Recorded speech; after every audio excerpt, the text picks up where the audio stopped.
I am a purple maker's assistant, and this is a worse job that disappeared during the siege of Constantinople when all the purple makers were wiped out. So we reckon that this is the first time in over 500 years that this particular process has been demonstrated, don't we, John? Yeah, that's quite true. Yes. One of the shortcomings of television is that you can't smell the incredible nif that's coming off this rather disgusting mess. Why are we killing all these innocent shellfish?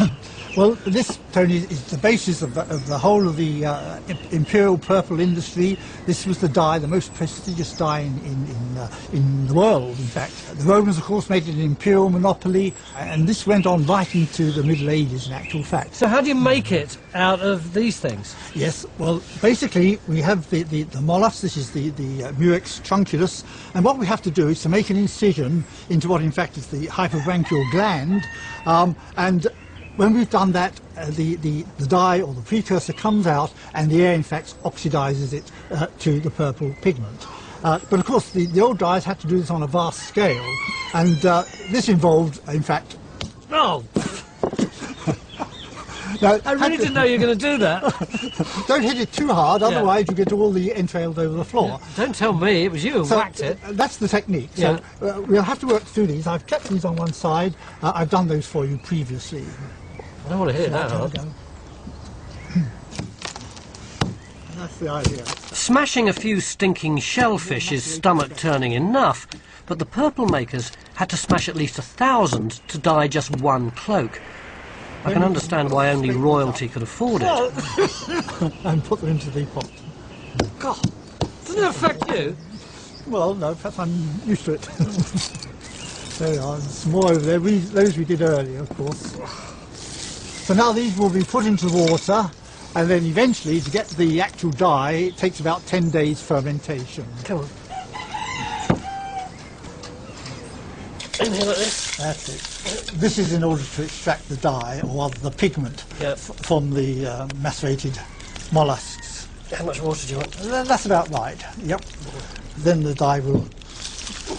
Now stand for an hour or two to collect pigment in liquid, add wood ash for its alkali, and leave the putrefying shellfish to rot and stink for 10 whole days. Because we want it to ferment. And so that's what we've got here. Yeah.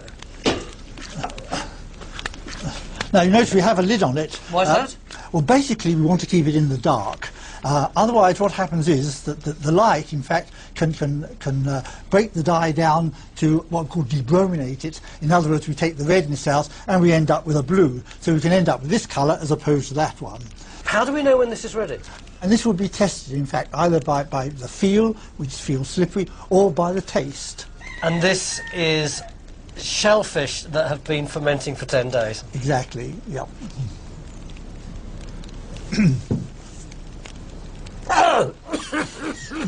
Oh, that was bad out there. No! It's powerful stuff. That is really disgusting.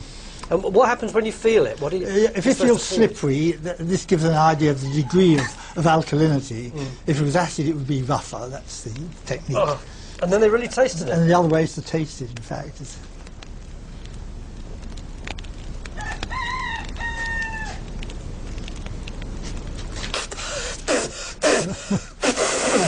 I don't know. It's rather powerful. I don't know what it tasted like. It's just the thought, really. It's just so disgusting. Only having done the fermented mollusk taste test, is it now time to put the cloth in the vat, lid firmly back on. So we should leave it really for half an hour or so to pick up the dye. Leave it till I'm dead if you like. Oh, that was an adventure. Blimey.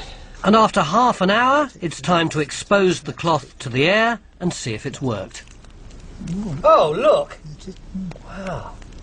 That's really changing fast, isn't it? So when it comes out of the vat, it takes usually a couple of minutes. It goes a greeny colour and then slowly turns the purple colour, as you can see. Look at that now, isn't that fantastic? We've really proved the process works.